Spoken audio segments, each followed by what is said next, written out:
Ladies and gentlemen, and welcome to Eerie Hour with Erich. For those who wish to hear tales of the strange, the macabre, and various urban legends, you have come to the right place. Tonight, join us around the fire as Erich reads a spine-tingling tale for your entertainment. Prepare to be scared, for this is Eerie Hour with Erich. And now, ladies and gentlemen, here is your host, Erich.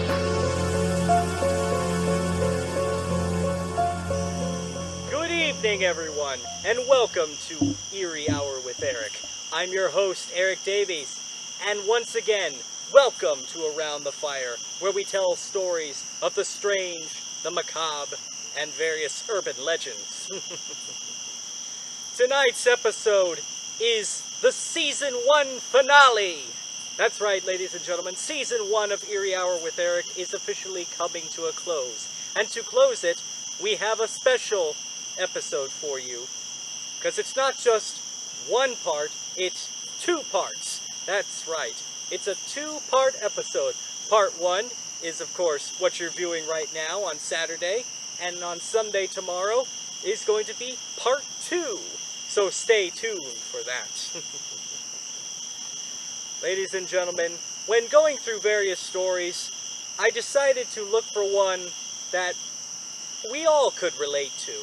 Because I mentioned in my Behind the Eerie Hour series that at some point in our lives, almost all of us have gone into the woods on a camping trip, slept right next to a fire in a sleeping bag. It's beautiful during the day. However, at night, when there is darkness all around, there could be strange creatures lurking out in the woods. Listen, did you hear that bush rattle? Could it have been an animal? Or something not of this world? Well, tonight, ladies and gentlemen, we're going to hear about just that. As always, my glasses.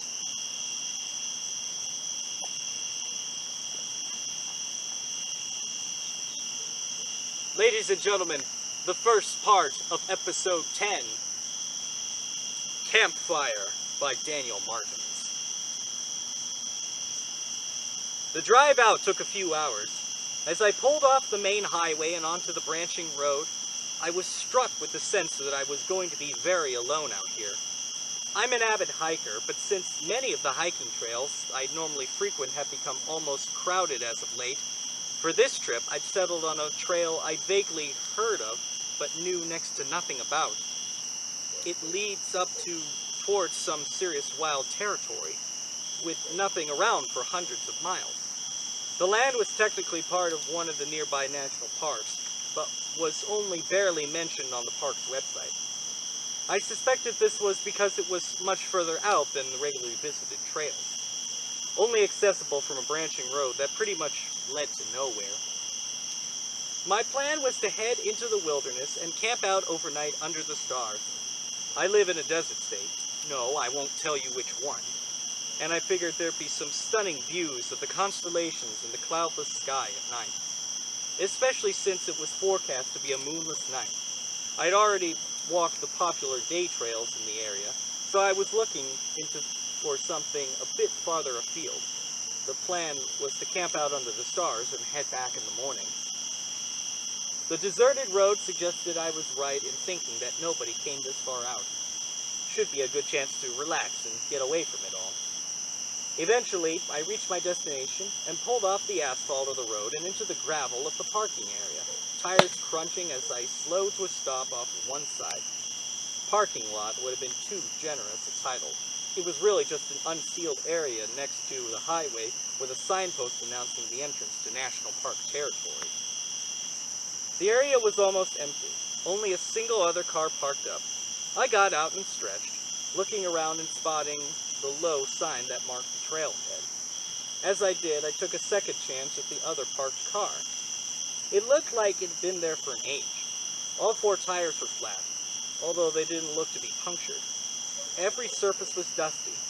I looked back at my car, which was lightly coated from the drive-in, but this was well and truly caked on. There was no broken windows, and it didn't look like it had been stolen and dumped. It didn't look damaged at all. It must have been there a while, I thought to myself, wondering why no one from the Park Service had it towed by now. I made a mental note to call them when I got home. I opened the door to my back seat and got out my pack, hat, and rifle. I thought hard about whether to bring the rifle. It was extra weight after all, and odds were I wouldn't need it. But last time I'd been out hiking overnight, I had a far too close encounter with a coyote that left me wishing I had something more than rocks to protect myself with. I figured since it was only a small .22 caliber, it would be too heavy, and I packed it into a light, soft case that fit alongside my pack. I reached into my pack for my sunscreen and slathered some on my arms and neck before turning off my phone. I called my sister before I left town to let her know my plans, and stowing it and my keys away, shouldering my things and setting off up the trail.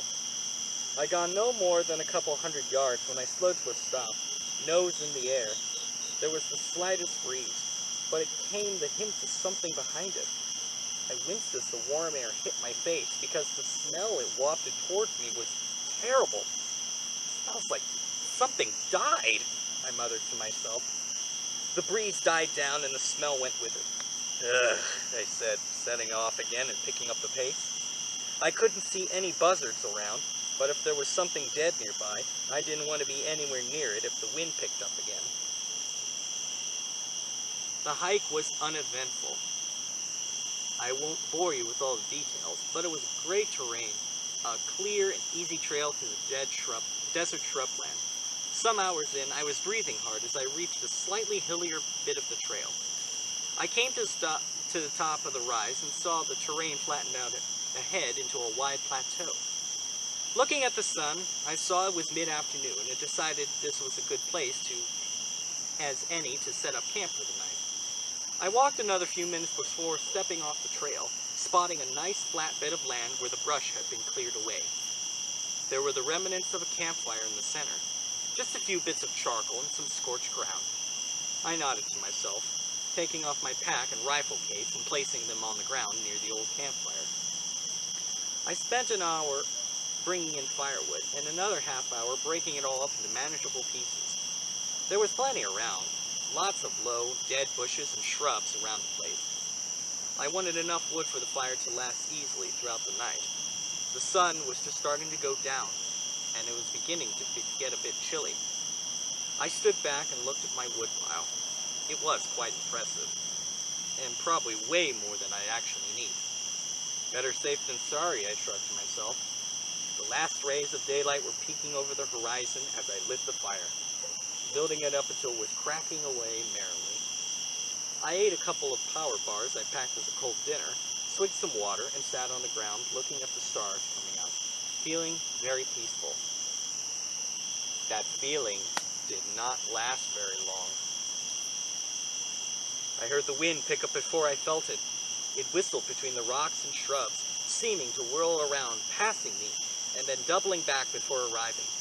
It brought a warmth with it that was odd for the desert at night. That wasn't the only thing it brought, though. I sniffed as the breeze kicked up the flames in my little campfire and screwed up my face. That stench I smelled earlier came with it, hot and rotten, like roadkill baking under the sun. I gagged and tried to hold my dinner down. The campfire flared up as the wind hit it, throwing sparks in the air. I watched as they floated into the sky, bright orange spots against the black, almost blending in with the stars. As they burned themselves out, the wind died down, the flames that had kicked up lessening as well. The stench had died back down as well, but it was still there in the background, but not being blown in my face anymore. Once the light from the flared up had dimmed, everything seemed a lot darker. I looked around and shivered involuntarily, realizing just how dark it suddenly was. I looked up at the sky and wished I hadn't chosen a moonless night for my hike. Looked back towards the fire, and then stopped dead. Something was wrong. I blinked hard and looked up again at the sky. The stars were gone. 1 second they'd been there, and the next they just weren't anymore, as if the wind had blown them out like they were candles. There was nothing overhead, just a sudden blackness all around, seeming to press in against the dome of light that my little campfire was throwing out. The hell? I exclaimed, looking about me. The air hadn't changed temperature. It was still cool, but not cold. But an icy sense of unease was settling over me. I shivered again and tossed a couple of branches on the fire, then drew my jacket close and zipped it up. Where before I'd been able to faintly see the outline of the scattered shrubs and boulders by the faint starlight, now I couldn't see a thing. There was no horizon anymore. Then suddenly, the suddenly black sky blended in completely with where I knew the mountains in the distance were, and I couldn't see anything in the darkness that was pressing in around me. I grabbed my pack and pulled out my phone, turning it on and quickly navigating to the flashlight app. The phone's flash lit up and cast a harsh light on the ground, and then flickered and died, the phone turning itself off again. I pressed the power button again and again, but the screen stayed stubbornly black. Shit, I thought to myself, reaching back into my pack for my keys. I found the pen light on my keyring and turned that on, which almost immediately flickered and turned off. I whacked it a couple times to no avail, before giving up in disgust and stowing my keys and phone back in my pack. I looked around me, shivering with unease again. It was very dark. I couldn't see more than 20 feet on either side of the fire. It was almost as if the light was being forced back on itself. I couldn't hear anything other than the crackle of the campfire. The whistling of the wind had stopped. That god-awful smell was still in the background, though, like there was something dead nearby. And what the hell was that? I heard a noise, like something clearing their throat. A thick, wet... My stomach dropped, my breath catching in my throat for a second. I wasn't alone out here. Looking in the direction the noise had come from, I saw a small flash in the darkness, and then another. A tingle ran up the back of my neck as I realized there was something out there, sitting just outside of the reach of the light from the campfire, watching me. My sister has a little dog, and I remember staying with her once, and it looking at me from a dark room down the hall while I was in the brightly lit lounge. I couldn't see it at all, but I knew it was there from the way the light bounced off its eyes. Dim, yellowy pinpricks in the darkness about a foot off the ground, what I saw was like that. Only instead of the eyes in the dark being knee height like my sister's dog, these were 6 feet off the ground. Too tall to be a coyote or even a mountain lion. I thought to myself almost absently, trying to control the fear that was bubbling up inside me. Yeah, get out of here! I yelled, standing and waving my arms in the air. It didn't leave. Instead, the eyes came down a couple of feet, like the thing had lowered its head. I slowly moved to put the campfire between me and it, and moved to turn. Kept moving back around the fire, and it kept moving too. I stopped and stared at it, and it stopped and stared right back. Something else strange. My feet had crunched the gravel as I turned to face it as it circled, but it made no sound at all as it moved. The darkness hid all but the barest outline, and even that was fuzzy at best. Apart from what I assumed were eyes, all I could see was a slightly darker spot in the blackness. Crouching, I picked up a rock and chucked it in the direction of the eye flashes. The rock sailed through the air, and I lost sight of it in the darkness. But I swear my aim was dead on. It didn't hit anything. I just heard a crunch as the rock fell to the gravel and tumbled away. The flashes in the darkness bobbed up and down slightly. Whatever it wasn't afraid of me. It seemed to be moving closer. Slowly. Very slowly. I reached for the rifle case, unzipping it, and taking out my little .22. I pulled the bolt up and back, and then forward and down again, chambering around. As I did, the thing moved again. The eyes came coming back slightly lower, as if something was coiling back on itself, like a cat ready to pounce. I moved my thumb to disengage the safety, pulling the stock tightly against my shoulder and aiming for where I guessed the thing's center mass would be, a bit more than a foot below where the glint of the eyes were. "Don't make me use this!" I yelled at it again. Just go away!" I heard a wet sound, like a growl from a dog crunching food in its mouth, and squeezed the trigger. Crack! The sound from my rifle seemed deafeningly loud, splitting the quiet of the night like lightning splits the sky. I lowered it slightly, peering over the barrel towards the thing. It hadn't moved at all after coiling back. It stayed right there, ready to pounce, but there was no way. I missed it. Not at this range. Worked the bolt back. I frankly thought to myself, get another round in. Re-aim, squeeze the trigger, crack! Worked the bolt, aim, squeeze the trigger, crack! Again, crack! Again, crack! Again, crack! Click! The hammer came down on an empty chamber. My ammunition was spent. I had only packed a single 5-round magazine and I had nothing to reload with. I hadn't counted on needing any more than that. The thing shifted slightly, growling again as it moved. The flash from its eyes in the firelight disappeared, and I lost sight of its outline. I lowered my rifle with shaking hands, switching my grip to clutch the still warm barrel like a club, ready to swing the stock into whatever that thing was. Thump! Something solid hit me in the back, and I screamed as I spun on the spot, swinging the rifle like a bat. It whooshed through the air, hitting nothing.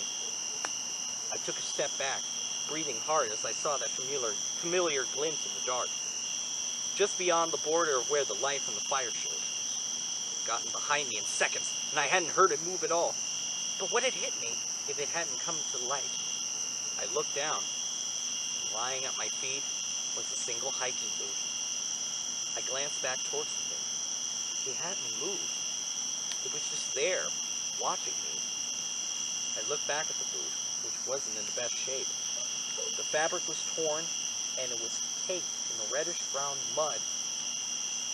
Hang on, I thought, stooping to pick it up. I shifted it closer to the fire for a closer look. Blood. The boot was caked in dry blood. My head swam, and the fire tore through my nerves, and the back of my neck prickling madly, and my skin turning to goose flesh. I found myself on one knee, breathing heavily as I mumbled, "Oh shit, oh shit!" I looked back up towards the thing, which still hadn't moved. I stood and screamed at it. "What do you want with me?" It didn't answer. I dropped the boot. I jumped as there was a small pop from one of the branches in the fire, but suddenly struck by an idea. I moved closer to the fire and spotted a branch that had only one end alight. I pulled it from the blaze and turned to face the thing. It growled again as I held up the branch, which rose to more of a snarl as I threw towards it. The blazing stick lit up the night as it tumbled through the air towards the thing, and a horrified thrill ran up my spine as I caught a better glimpse of the outline of it, just for a second before it scuttled away from the light. It was huge. Big as a bear, but without any of the mass. Lean as opposed to bulky. It was dark, so dark that it seemed to flow and bend into the gloom behind it. It had 4 long legs attached to an almost stumpy torso, but it hadn't used all 4 when it moved. It used the front ones, arms, to push itself upright onto the back legs, and then danced madly away on those while the whole body and arms jerked from side to side. God, it was so tall, maybe 8 feet high, and moving on its back legs, and it never seemed to get fully upright. The thing that glinted in the firelight didn't seem to be its eyes, and the split-second glimpse of its face, I caught was long enough to make me take a step back in horror. It looked almost human. Human, but definitely wrong. Like if you took a person's face and stretched it forward so it was long, like a horse's head. The mouth, though, it wasn't small like a horse's. It stretched all the way back to where the face met the rest of the skull. The mouth was stuffed full of far too many rotten-looking teeth, stained red in places. I think my legs gave way then. I found myself sitting on the ground, hugging my knees and rocking back and forth. What in the hell was that thing? And what did it want with me? The blood-stained boot didn't exactly fill me with hope. That was friendly. I used a shaking hand to grab some more sticks out of my woodpile and feed the campfire. Whatever that thing was, it hadn't come into the light, and it had moved away from the fire when the fire came near it. I gave a silent thanks to whatever urge had made me drag as much wood as I had. The eyes had stopped moving again, and it seemed the thing was content for the time being just to sit in the dark and stare at me. I stared right back, trying to think of what the hell I was going to do, and we stayed like that for a while, looking at each other. Somewhere not too far away, a coyote howled. The eyes turned and bobbed up and down slightly in the direction of the howl.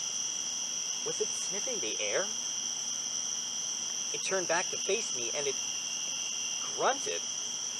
Whatever the noise was, it sounded dissatisfied somehow. The thing turned away again, and I saw the barest smudge of an outline moving off in the woods towards the howl. Within seconds, it was gone from sight, and as it faded from view, so did its stench. I sat there, frozen for a moment, and then burst upwards, boots scrambling for a grip on the loose gravel as I came to my feet. I frantically grabbed at my pack and swung it onto one shoulder, stopped to pick up my rifle, and swung that onto its strap onto the other shoulder, and then hesitated, torn by indecision. Dare I risk it? Well, ladies and gentlemen, we shall stop there for this evening. What do you think that thing was that was trying to attack our author? Was it an animal? Was it the author's imagination? Or could it have been something that isn't classified in any high school biology book? And like everything else in life, I must be off. Ladies and gentlemen, thank you so much for tuning in to this two-part episode of Eerie Hour with Eric. Part 2 will be on tomorrow, so be sure to tune in to watch that. If you like this video, please feel free to like, subscribe, and share it with your friends and family. And also, don't forget to like us on both Facebook and Instagram. Who knows? We might just follow you back. Remember this, folks. Dreams can become reality. But at the same time, dreams can also become nightmares. But can nightmares become reality? You be the judge. Tune in for part 2 of this season finale tomorrow. If you dare.